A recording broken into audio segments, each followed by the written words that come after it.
Bom, pessoal, o tema da nossa aula de hoje é termorregulação. Então vamos lá, vamos concluir aí esse assunto.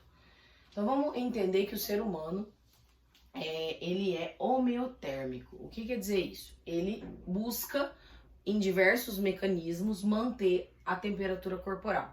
Isso porque ele precisa manter a temperatura corporal para sobreviver. Se o ser humano não fizer isso, o organismo entra em colapso, tá? Os órgãos, os músculos, né, o sangue, ele precisa disso para sobreviver. Então o ser humano é homeotérmico porque ele mantém a temperatura corporal. Se há um aumento muito grande da temperatura corporal, isso pode causar uma hipertermia, ou seja, pode causar um aumento muito grande da temperatura corporal, causando uma hipertermia, o organismo pode entrar em colapso, certo? O organismo, ele utiliza mecanismos, então, para que isso não aconteça. Mecanismos fisiológicos e comportamentais. Comportamentais é desde tomar uma medicação, por exemplo, um remédio para febre, tá? Até tomar um banho frio para diminuir a temperatura corporal. Os fisiológicos são coisas que o nosso próprio organismo faz para poder diminuir essa temperatura, como por exemplo, tomar um isoeletrolítico ou alguns que nós veremos na sequência, tá?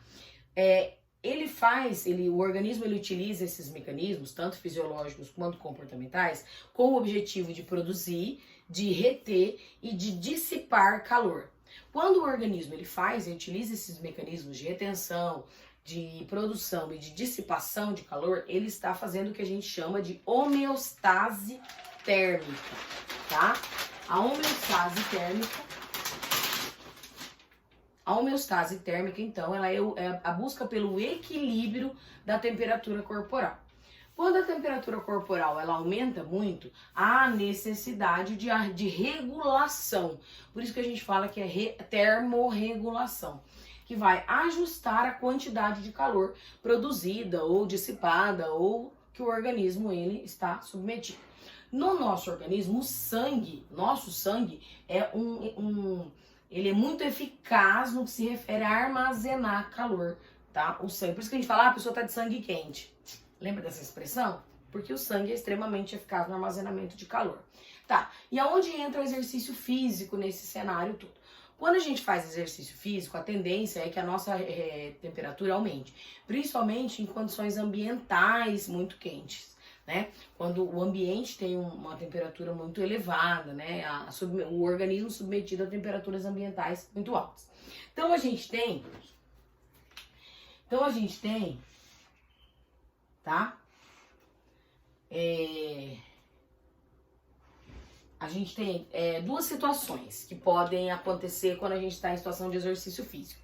A gente tem que tomar cuidado com o autoaquecimento, o superaquecimento, e a gente tem que tomar cuidado também com o resfriamento, tá? Professora, como resfriamento? É isso aí. Dependendo da temperatura ambiental, por exemplo, você vai fazer atividade física numa temperatura menos 10 graus. Por mais que o organismo ele seja homeotérmico, que é manter a temperatura independente das condições climáticas, o corpo vai responder isso aqui. A uma temperatura, por exemplo, de menos 10 graus. Então, para que isso não aconteça, o corpo ele faz duas coisas. Ele faz a vasodilatação periférica e a sudorese. A vasodilatação periférica é quando os nossos vasos sanguíneos que ficam mais próximos da superfície do corpo, eles dilatam. E eles dilatam para quê? Para passar o fluxo, lembra do todo sangue quente? Então, porque aumenta o fluxo sanguíneo na superfície do corpo e o sangue, ele armazena calor. Então, vai aumentar a temperatura corporal se a temperatura do ambiente ela é muito, muito baixa.